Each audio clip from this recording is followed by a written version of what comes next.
Welcome back to my channel M achiever. जैसा कि आप सभी जानते हैं कि पीछे 2 क्लासों में आदिकाल को मैं थ्योरी के अकॉर्डिंग करा दिया है। वो इतने इंपॉर्टेंट क्वेश्चन है, यदि आप कोई रिटन एग्जाम देते हैं, ईएमआरएस का हो, केवीएस का हो, तो वो बिल्कुल एज इट इज बने हुए क्वेश्चन है। तो एक बार उस वीडियो को जिसने कर लिया तो आज के ये क्वेश्चन उनके लिए बहुत ईजी हो जाएंगे। आज मैं आदिकाल के एमसीक्यू लेके आई हूँ। तो जैसे सबसे पहला क्वेश्चन है, आदिकाल को वीरगाथा काल नाम किसने दिया? आप सभी को जैसे मैंने अच्छे से समझा था, वीरगाथा काल किसने कहा था? रामचंद्र शुक्ल ने कहा था। क्यों कहा था ये भी मैंने बता दिया था। हिंदी साहित्य का प्रथम कवि किसे माना जाता है? हिंदी साहित्य का प्रथम कवि सरप्पा को माना जाता है। और कौन किसने माना है? राहुल सांकृत्यायन ने माना है। पृथ्वीराज रासो के रचयिता कौन है? पृथ्वीराज रासो के रचयिता चंद्र बरदाई हैं। परमाल रासों को अन्य किस नाम से जाना जाता है?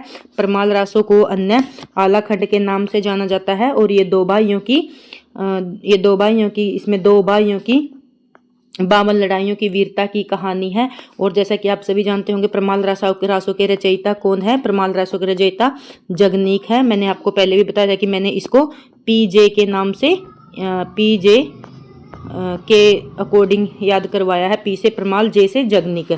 और यदि आपको मेरी स्पीड ज़्यादा लग रही हो तो प्लीज़ आप या तो कम करके देख लेना या ज़्यादा करके ही देख लेना, क्योंकि किसी को भी पढ़ाते समय ना स्पीड मैटर करती है। क्योंकि सबके पास इतना टाइम नहीं है कि वो 20 क्वेश्चन को एक घंटा में देखे या 30 क्वेश्चन को एक घंटा में देखे। जब मैं ये फ़ोन से पढ़ती थी तो बस मुझे इसी चीज़ की इरिटेशन होती थी कि 30 क्वेश्चन को आप 1 घंटा में करवा रहे हैं, 30 क्वेश्चन को तो आप 30 मिनट में करवा सकते हैं, क्योंकि एमसीक्यू क्वेश्चन इतने डिफिकल्ट नहीं होते। तो इसलिए मैं थोड़ा स्पीड में करवाऊंगी। तो श्रावकाचार के रचयिता कौन है? श्रावकाचार के रचयिता कौन है? देवसेन है। मैथिल कोकिला किसे कहा जाता है? विद्यापति को मैथिल कोकिला कहा जाता है। पदावली है जो इसकी रचना के आधार पर इनको मैथिल कोकिला कहा जाता है। और जो इनकी पदावली रचना है वो मैथिली भाषा में है। आदिकाल को सिद्ध सामंत काल किसने कहा? मैंने कितने अच्छे से करवाया था लास्ट वीडियो में। अब आप अच्छे से इसका आंसर दे पाएंगे। राहुल सांकृत्यायन ने कहा था।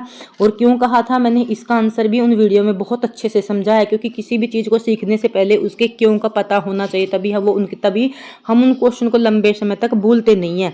बिसल देव रासो की नायिका का क्या नाम है? आप अच्छे से जानते हैं बिसल देव की नायिका का नाम क्या है? राजमती है। जो बिसल देव रचना है वो 4 खंडों में है। और इसमें बिसल देव जो राजा है और उनकी जो रानी है राजमती, इनके वियोग पर आधारित कथा है। और यह एक विरह काव्य है। और श्रृंगार और विरह दोनों प्रकार का काव्य है।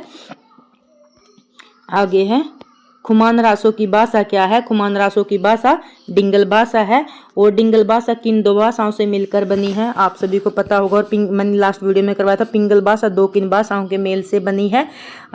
ये आपको बहुत अच्छे से करवाया था। डिंगल भाषा है जो वीर परक रचनाओं के लिए इनका प्रयोग किया जाता है। और पिंगल भाषा का श्रृंगार परक रचनाओं के लिए, जो श्रृंगार पर आधारित रचना है उनके लिए पिंगल भाषा का प्रयोग किया जाता है, जैसे नारी वर्णन करना आदि। अमीर खुसरो किस काल के कवि हैं? ये आप सभी अच्छे से जानते हैं। अमीर खुसरो आदिकाल के कवि हैं। पौमचर्यु किसकी रचना है? यह स्वयंभू की रचना है।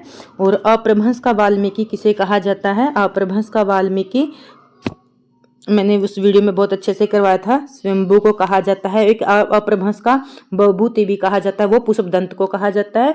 और अप्रभंस का वाल्मीकि स्वयंभू को कहा जाता है। संदेश रासक के रचयिता कौन है? संदेश रासक के रचयिता अब्दुल रहमान है। मतलब संदेश रासक के रचयिता कौन है? अब्दुल रहमान है। ये बहुत, देखो आप ऑप्शन के अकॉर्डिंग भी कर सकते हैं। विद्यापति नहीं है, नरपति नहीं है। नरपति तो उसके बिसल देव रासों के रचयिता हैं। जगनीक ये भी नहीं हो सकता, तो ऐसे भी कर सकते हैं। जगनीक की वो है पीजे से करवाए परमाल रासो, ये बिसल देव रासो। विद्यापति की कई रचनाएं हैं। विद्यापति हिंदी, संस्कृत और प्रकृति उसमें अवहट में रचनाएं लिखते थे। नाथ पंथ के प्रवर्तक कौन है? नाथ पंथ के जो प्रवर्तक हैं वो गोरखनाथ हैं। और गोरखनाथ के गुरु कौन है? मत्येंद्र नाथ है। इसको मच्छेंद्र नाथ भी कहा जाता है। खलिक बारी की रचना किसने की थी? आमिर खुसरो की जो मैंने आपको करवाई थी वीडियो, उसमें मैंने करवाया था। खलिक बारी, पहेलियां, कवाली, ऐसे बहुत सारी जो अमीर खुसरो हैं उसने मतलब रचना लिखी थी।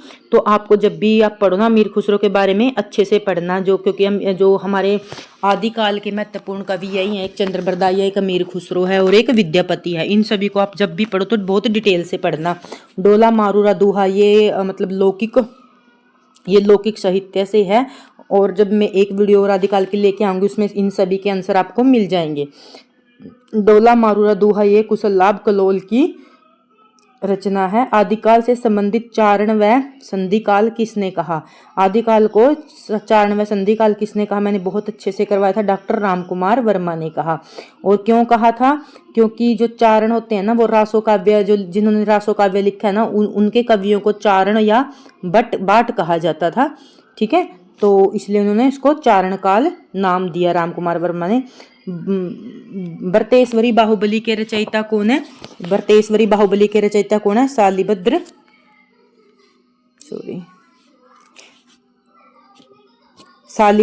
सूरी हैं। कीर्तिलता की भाषा क्या है? जैसे मैंने आपको करवाया था, कीर्तिलता, कीर्ति पताका, ये सब इन दोनों की भाषा क्या है? और ये विद्यापति की रचनाएं हैं, अवहट में है, मैथिली में इनकी पदावली है। तो इस प्रकार आपको एक चीज के साथ सभी का कॉन्सेप्ट पता होना चाहिए। नाथों की संख्या कितनी है आप सभी बहुत अच्छे से जानते हैं, 9 है। और यदि आपको कंफ्यूजन हो तो 84 क्या थे? 84 सिद्धों की संख्या थी। और नाथों की कितनी थी? 9 है। सिद्धों की संख्या कितनी मानी जाती है? ये आ गया 84। 84 किसकी संख्या मानी जाती है? सिद्धों की संख्या कितनी मानी जाती है? 84। महापुराण के रचयिता कौन है? पुष्पदंत महापुराण के रचयिता हैं। इनकी और भी रचनाएं हैं, मैं नेक्स्ट वीडियो में बहुत अच्छे से करवाऊंगी। आदिकाल को बीज वपन काल किसने कहा? यदि लास्ट वीडियो किसी ने देखी हो ना देख लेना, सभी क्वेश्चन वहीं से हैं। ये MCQ देखो मैंने तो बनाए नहीं, जहां से भी मैंने मतलब सभी बुक से उठा के बनाई है। तो ये क्वेश्चन बहुत बार पूछा जाता है एग्जाम में भी। तो बीज वपन काल के रचयिता कौन है? महावीर प्रसाद द्विवेदी। और इन्होंने इसको क्यों कहा था वो भी आप अच्छी तरीके से जानते हैं। महावीर प्रसाद द्विवेदी ने बीज वपन काल क्यों कहा था? क्योंकि हिंदी साहित्य के बीज इसी काल में बोए गए थे और यहीं से हिंदी साहित्य का विकास हुआ था। वर्ण रत्नाकर के रचयिता कौन है? वर्ण रत्नाकर के रचयिता ज्योतिश्वर ठाकुर है। उक्ति व्यक्ति प्रकरण के रचयिता कौन? उक्ति व्यक्ति प्रकरण क्या है? यह एक व्याकरण ग्रंथ है। इसको अच्छे से याद रखेंगे, कई बार एग्जाम में पूछा जाता है। उक्ति व्यक्ति प्रकरण क्या है? एक व्याकरण ग्रंथ है। राहुल वेल किसकी रचना है? रोड़ा कवि की रचना है। आदिकाल में किस कवि ने खड़ी बोली का प्रयोग किया था? सबसे पहले मैंने आपको ये बहुत मतलब अच्छे से समझाया था। यदि किसी ने वो वीडियो देखी होगी ना तो देखो सभी क्वेश्चन वही से हैं। गोरखनाथ के गुरु कौन थे? मत्स्येंद्र नाथ थे। चरिया पद के रचनाकार कौन थे? सबरप्पा थे। ठीक है, और लुईयप्पा 84 सिद्धों में सबसे ऊपर स्थान था और सबरप्पा सबसे इनमें विद्वान थे। सरप्पा ये इनमें सबसे वृद्ध थे। और राहुल सांकृत्यायन ने इसको हिंदी का पहला कवि माना है। जयमंश चंद्रिका के कवि कौन है? रचयिता कौन है? मधुकर कवि। रासो शब्द की व्युत्पत्ति रसायन से किसने मानी है? वो किसने मानी है? रामचंद्र शुक्ल ने मानी है। भविष्यत कहा किसकी रचना है? भविष्यत कहा धनपाल की रचना है। देखो कुछ रचनाएं मैंने आपको पहले ही बोला है, इसको देखो आपको बुरा लगे या अच्छा लगे, मैं तो ट्रिक के साथ याद करती हूँ क्योंकि रचनाएं ऐसे याद नहीं रहती। देखो कुछ तो रह जाती हैं, जैसे उक्ति व्यक्ति प्रकरण व्याकरण ग्रंथ है तो सभी नहीं रहती। जैसे भविष्यत कहा रचना है, मैंने इसके लिए जो अपनी ट्रिक बना रखी है वो है भविष्य में धन किसके पास होगा? भविष्य उसी का अच्छा होगा जिसके पास धन होगा। तो भविष्य कहा रचना किसकी है? धनपाल की। मैं बिल्कुल नहीं बोलती। सिद्धों की भाषा को क्या कहा जाता है? संध्या भाषा कहा जाता है। और कुवलयामाला कथा के लेखक कौन है? इसके लेखक कौन है? अघोतन सूरी। शब्दानुशासन के लेखक कौन है? हेमचंद्र। ठीक है, और डिंगल भाषा का मिश्रण देखो मैंने आपको लास्ट वीडियो में बहुत अच्छे से करवाया था, क्योंकि ये क्वेश्चन जब रिपीट होते हैं ना हमें फिर पता लगता है। देखो डिंगल भाषा किसका मिश्रण है? जो डिंगल भाषा है वो अपभ्रंश और राजस्थानी का मिश्रण है। और यदि आपसे पिंगल पूछ ले, यो आ गया नेक्स्ट क्वेश्चन ही है, पिंगल भाषा किसका मिश्रण है? वो अपभ्रंश और ब्रज। पिंगल में ब्रज है, कैसे भी कोरिलेट करके करो तो पिंगल में क्या है? ब्रज। पिंगल कहाँ पर होता है? या फिर ऐसे करके कर लो, ब्रज में। क्योंकि ब्रज में जो गोपियाँ थी, राधा थी, तो और जो पिंगल भाषा है वो थोड़ी कोमल होती है और नारी विषयक होती है, तो इससे कोरिलेट करके समझ सकते हैं आप। ब्रज में क्या थी, सुंदर सुंदर गोपियाँ थी, तो उनके ऊपर रचनाएं की जाती हैं, मतलब कोमलकांत रचनाएं करते थे, इसलिए आप ऐसे कॉम्बिनेशन बना के करना पिंगल ब्रज। आगे है कुमारपाल प्रतिबोध के रचनाकार कौन है। देखो इसके लिए कोई ट्रिक नहीं है, ये मैंने ऐसे ही कर रखा है, सोमप्रभ सूरी। प्रबंध चिंतामणि के लेखक कौन है, प्रबंध चिंतामणि के लेखक कौन है, मेरू नुंग। कौन है, मेरू नुंग। आदिकाल को अप्रभंस काल किसने कहा था, धीरेन्द्र वर्मा। देखो शुक्ल ने तो इसको वीरगाथात्मक काल कहा था, ग्रियर्सन ने इसको चारण काल कहा था, आचार्य हजारी प्रसाद द्विवेदी ने इसको आदिकाल कहा था। कई बार हमें क्वेश्चन नहीं आता तो आप इसके अकॉर्डिंग भी कर सकते हैं। तो बचा कौन, धीरेन्द्र वर्मा, तो मैंने ऐसे ही किया था। आदिकाल का नाम सबसे अधिक उपयुक्त क्यों माना जाता है, यदि आपने वो वीडियो देखी होगी ना, क्यों माना जाता है, हजारी प्रसाद द्विवेदी की वजह से सबसे ज्यादा उपयुक्त माना जाता है, क्योंकि इसमें वीर, श्रृंगार और भक्ति सभी प्रकार की प्रवृत्तियां शामिल हो जाती हैं, इसलिए यहीं से आदिकाल से ही हमारी हिंदी भाषा का उद्भव हुआ था, और मतलब जो अप्रभंश पुरानी भाषा थी वो पीछे रह गई थी और नई भाषा का उदय हुआ था, हिंदी भाषा का आधुनिक रूप का उदय हुआ था, तो इसलिए आदिकाल नाम कहा जाता है। तो हजारी प्रसाद द्विवेदी द्वारा दिया गया नाम आदिकाल ज्यादा उपयुक्त माना जाता है। सरप्पा को हिंदी का प्रथम कवि किसने माना, राहुल सांकृत्यायन ने। और आप सोचते हैं ना इतने इजी क्वेश्चन नहीं आते, डिफिकल्ट लेवल सिर्फ 10-15 क्वेश्चन का होता है, 40-50 क्वेश्चन तो थोड़े इजी होते हैं, और जो उन डिफिकल्ट क्वेश्चन को कर जाते हैं उन्हीं का सिलेक्शन होता है। हिंदी साहित्य का आदिकाल का समय देखो हर बार माना जाता है, यदि हमारा रिटन में भी एग्जाम होगा फिर भी हमें याद रहना चाहिए कि 1050 से लेकर 1375 तक का जो आदिकाल का समय है, ये जो रामचंद्र शुक्ल के द्वारा दिया गया है, इसको माना जाता है। विद्यापति की पदावली किस भाषा में, मैंने आपको पहले भी करवाया था, मैथिली में, अच्छे से करना, पदावली में मैथिली में है, और जो अवहट भाषा में वो इनकी कीर्तिलता और कीर्ति पताका है।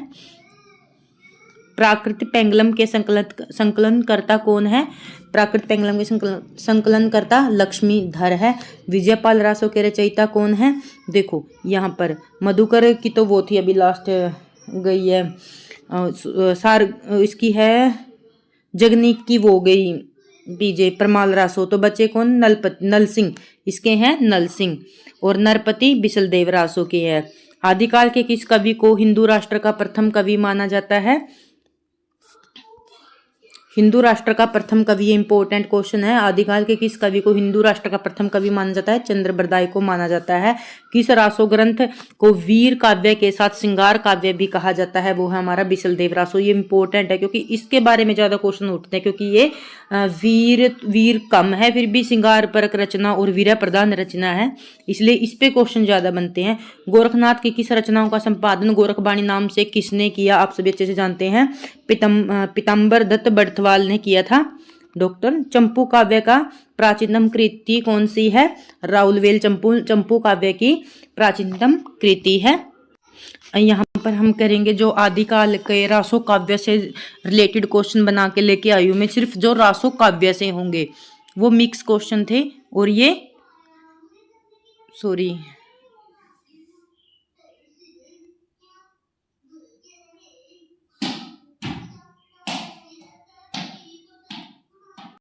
सॉरी इसमें सिर्फ सभी वो होंगे, सिर्फ आदिकाल के रासो काव्य से रिलेटेड क्वेश्चन होंगे, ये 25 क्वेश्चन है, इनको बहुत अच्छे से करेंगे। तो इसमें जो आदिकाल को वीर गाथा काल का नाम किसने दिया था, तो ये तो हम ये हम कर चुके हैं, वो हम कर चुके थे, ये हैं वो रासो काव्य से रिलेटेड क्वेश्चन, क्योंकि मेरा बीच में फ़ोन थोड़ा डिस्टर्ब हो गया तो इसलिए थोड़ी प्रॉब्लम हो गई थी। यहाँ पर सभी आपको रासो काव्य से रिलेटेड क्वेश्चन मिलेंगे, ठीक है। तो पृथ्वीराज रासो में कुल कितने सर्ग हैं, देखो मैंने पृथ्वीराज रासो को आपको लास्ट वीडियो में बिल्कुल डिटेल से करवाया था, इसमें 69 सर्ग हैं, 78 छंद हैं, और चंद्रबरदाई को मतलब छपैया छंद का राजा कहा जाता है। तो पृथ्वीराज रासो में कुल कितने सर्ग हैं? 89 सर्ग हैं, 69 सर्ग हैं। और बिशलदेव रासो के रचयिता कौन है? बिना टाइम लगाते हुए नरपति, मैंने ट्रिक से करवाया था। बिशलदेव रासो वो किसके पति थे? राजमती के पति थे, और वो रूस के चले गए थे, तो यहाँ से आप अच्छे से याद कर लेना। और चंद्रप्रदाय की पृथ्वीराज रासो हो गई, जगनीक की वो होगी पीजे परमाल रासो, और दलपति की हो गई खुमान रासो। किस रासो ग्रंथ में आला खंड का नाम से जाना जाता है? देखो ये रिपीट हो रहा है क्वेश्चन, बट आपको अच्छे से मुझसे पहले करना है। किस आला खंड को किसको कहा जाता है? परमाल रासो का दूसरा नाम क्या है? आला खंड। आचार्य रामचंद्र शुक्ल ने रासो शब्द की व्युत्पत्ति किससे मानी है? किससे मानी है? रसायन से मानी है रामचंद्र शुक्ल ने। खुमान रासो के रचयिता कौन है? दलपति। पृथ्वीराज रासो को प्रमाणिक मानने वाले विद्वान कौन है? देखो आज ना आपको यदि टाइम मिले तो ये क्वेश्चन जरूर करना है। पृथ्वीराज रासो को प्रमाणिक किसने माना है, अप्रमाणिक किसने माना है, अर्ध प्रमाणिक किसने माना है? क्योंकि इसके अंदर बहुत सारे राइटर हैं, जैसे मिश्र बंधुओं ने इसको प्रमाणिक माना है, आचार्य हजार प्रसाद द्विवेदी ने इसको अर्ध प्रमाणिक माना है, कर्नल टाड ने इसको प्रमाणिक माना है या प्रमाणिक माना है। इन सभी के बारे में आपको अच्छे से पढ़ना है, क्योंकि ये क्वेश्चन बार बार आ रहा है।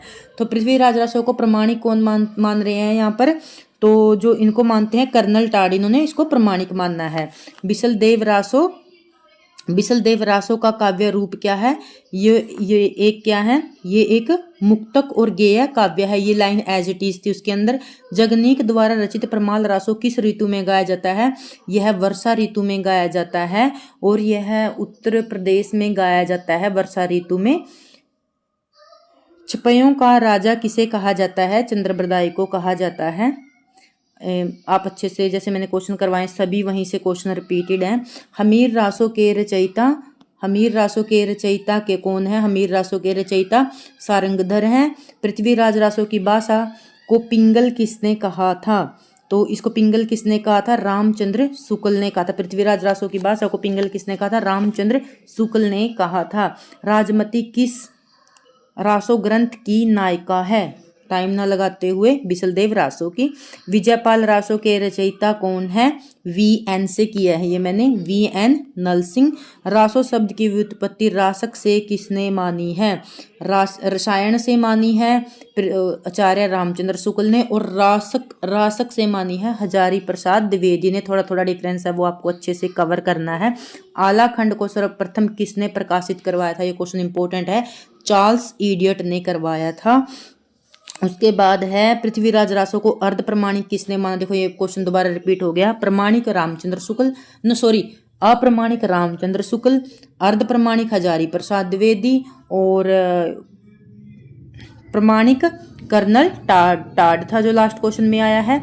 और रासो काव्य में चित्तौड़ के राजा राज सिंह का वर्णन है। किस रासो काव्य में चित्तौड़ के राजा राज सिंह का वर्णन है? यहाँ पर है खुमान रासो में। खुमान रासो में किस राजा का वर्णन है? चित्तौड़ के राजा राज सिंह का वर्णन है।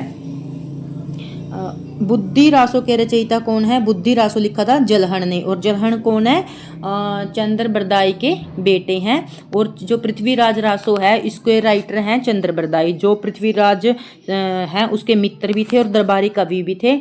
और जब पृथ्वीराज रासो को मतलब पकड़ के ले जाया गया था बंदी बना के, तब उसके साथ चंद्रप्रदाय भी गए थे, और जो पृथ्वीराज रासो को वो जलहण के हाथ में दे के चले गए थे। और जलहण ही मतलब पृथ्वीराज रासो के बेटे हैं, और इनका ग्रंथ है बुद्धि रासो। आगे है जो पृथ्वीराज रासो है वृत्त रूपांतरण के रूप में कितने छंद हैं? इसमें कितने छंद है? 16,306। और ना इसको पृथ्वीराज रासो का डाटा आपको अच्छे से याद होना चाहिए, क्योंकि जैसे EMR का क्वेश्चन था उसमें ये पूछा था इसको सबसे बड़ा ग्रंथ क्यों माना रामचंद्र शुक्ल ने। तो इसको बड़ा इसलिए माना क्योंकि इसमें आप लिख सकते हैं 69 सर्ग हैं, क्योंकि बहुत समय होते हैं। एक अध्याय कितना बड़ा होता है, और इसमें तो 69 हैं। फिर इसमें 68 प्रकार के छंद हैं। और देखो इसमें कितने प्रकार के हैं और कितने छंद हैं। 16,300 इसलिए यह बहुत बड़ा ग्रंथ माना जाता है। और इसमें ऐतिहासिकता का अभाव और काल्पनिकता की मात्रा ज्यादा है। रासो काव्य का प्रधान प्रवृत्ति क्या है? रासो काव्य की प्रधान प्रवृत्ति क्या है? यहाँ रसो वीर व श्रृंगार रस, रसो काव्य में ज्यादातर हमें क्या मिलता है, या तो वीर रस मिलता है या श्रृंगार रस मिलता है। जस जय मयंक जस चंद्रिका के रचयिता कौन है, इसके रचयिता हैं मधुकर कवि, विद्यापति चंद्र, हाँ मधुकर कवि। किस कवि को हिंदी का प्रथम महाकवि माना गया है, आप सभी अच्छे से जानते हैं चंद्र बरदाई को हिंदी का प्रथम महाकवि माना गया है। पृथ्वीराज रासो के कुछ अंश प्राकृतिक पेंगलम में मिलते हैं, यह किसका मत है, यह किसका मत है, यह नामवर सिंह का है। मोस्ट इंपोर्टेंट क्वेश्चन है, आप इसमें पृथ्वीराज रामचंद्र शुक्ल कर सकते हैं, बट इसका आंसर है नामवर सिंह, सॉरी।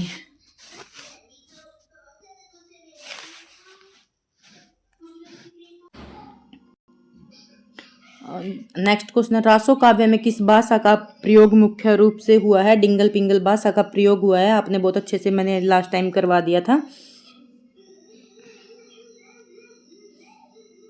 आला और उदल नामक दो वीर सरदारों की वीरता का वर्णन किस ग्रंथ में है, आप सभी जानते हैं ये है परमाल रासो में। अभी हमारे 75 क्वेश्चन हो गए हैं। अब हम नेक्स्ट करते हैं। अब यह जो हमारे क्वेश्चन है वो साहित्य लेखन व परंपरा के नामकरण से रिलेटेड है। स्थावर दयाल हिंदुस्तानी ग्रंथ के लेखक कौन है, मैंने आपको बहुत अच्छे से करवाया था। ये है गौरसद तासी, इसके क्या है, इसके लेखक हैं। हिंदी साहित्य का प्रथम इतिहास ग्रंथ किस भाषा में लिखा गया, मोस्ट इंपोर्टेंट है और इजी भी है, सभी जानते हैं। फ्रेंच भाषा में लिखा गया और किसके द्वारा लिखा गया था, गारसद तासी के द्वारा लिखा गया था। शिव सिंह सरोज का प्रकाशन वर्ष 1833। मैंने आपको अच्छे से कहा था कि इनको अच्छे से याद कर लेना। The modern vernacular literature of Hindustan के लेखक कौन है, जॉर्ज ग्रियर्सन। मिस्र बंधुओं में कौन शामिल नहीं है, तो आपको ये भी याद करना है। देखो उनके एक गणेश बिहारी थे, गणेश भगवान हो गए, श्याम श्री कृष्ण हो गए, कृष्ण भी कृष्ण हो गए, तो कौन है उनमें, सुखदेव भी है, तो कृष्ण बिहारी नहीं है। गणेश भी हैं, श्याम भी हैं, सुखदेव भी हैं, बट कृष्ण बिहारी नहीं है, यही इसका आंसर है। उसके बाद आदिकाल की विशेषताओं प्रवृत्तियों से संबंधित क्वेश्चन। आदिकाल को प्रधान रस योजना क्या थी, वीर व श्रृंगार रस इसकी प्रधान रस योजना थी। आदिकाल को सिद्ध सामंत काल राहुल सांकृत्य ने। सांध्या भाषा किनकी है, सिद्धों की है, इन पे टाइम नहीं लगाएंगे। आदिकाल को साहित्य में डिंगल भाषा का क्या अर्थ है, अभी आपको करवाया था डिंगल भाषा का क्या अर्थ है। डिंगल था ब्रज में तो पिंगल थी। अप्रभंश और राजस्थानी। चर्यापद के रचनाकार कौन है, चर्यापद के रचनाकार हैं, इसका है सरप्पा। महावीर प्रसाद द्विवेदी से द्विवेदी युग के क्वेश्चन बीच में ऐड हो गए, चलो मैं करवा ही देती हूँ। सरस्वती पत्रिका का संपादन महावीर प्रसाद द्विवेदी ने कब किया था, 1903 में। द्विवेदी युग का जागरण सुधार काल किसने कहा था, इसको कहा था डॉक्टर नगेंद्र ने कहा था। संपत्ति शास्त्र के लेखक कौन है, महावीर प्रसाद द्विवेदी हैं। चींटी से लेकर हाथी और पर्यंत कविता का विषय होना चाहिए, यह कथन किसका है, हजारी प्रसाद द्विवेदी का। खड़ी बोली को कविता की भाषा क्रम में प्रतिष्ठित करने का श्रेय किसको जाता है, हजारी प्रसाद द्विवेदी को जाता है। अब आगे, हिंदी साहित्य का आधा इतिहास किसने लिखा, इसका सुमन राजे है, क्योंकि मैंने वैसे ट्रिक के साथ किया है। मेरी फ्रेंड है सुमन, मैं उसको ऐसे कर रखा तू आधे काम ही करती है, इसलिए आधा साहित्य का इतिहास सुमन ने लिखा है। आपको रिलेट कर लेना, आपके आसपास कोई ना कोई सुमन पक्की होगी। राहुल सांकृत्य ने हिंदी का प्रथम कवि किसे माना, सरप्पा को माना। बीजक के संकलन करता कौन है, कबीर, नहीं सॉरी, बीजक के संकलन करता है धर्मदास, क्योंकि कबीर तो अनपढ़ थे तो उसकी सभी रचनाओं को धर्मदास ने लिखा था। आदिकाल को अंधकाल किसने कहा, आपने यदि किया होगा तो वो लास्ट में ये बिल्कुल पक्के से मिलेगा, पृथ्वीनाथ कमल कुलश्रेष्ठ। कीर्तिलता की भाषा क्या है, अवहट। साकेत महाकाव्य के रचयिता मैथिली शरण गुप्त। हिंदी का वैज्ञानिक इतिहास किसने लिखा, गणपति ने। गणपति में बहुत ज़्यादा साइंस वगैरह से रिलेटेड माइंड है, तो इसलिए इसको रिलेट कर लेना। हिंदी में आदिकाल कवि ने पहेलियां और मुकरियां किसने लिखी, अमीर खुसरो ने। प्रिय प्रवास का रचनाकाल क्या है, 1914। तो रीति काल को अलंकृत काल किसने कहा, मिस्र बंधुओं ने कहा था, क्योंकि अलंकार की प्रधानता के आधार पर उन्होंने कहा था, अलंकारों का ज़्यादा प्रयोग के कारण कहा था, क्योंकि रीति काल में अलंकारों को बहुत ज़्यादा प्रयोग किया जाता था।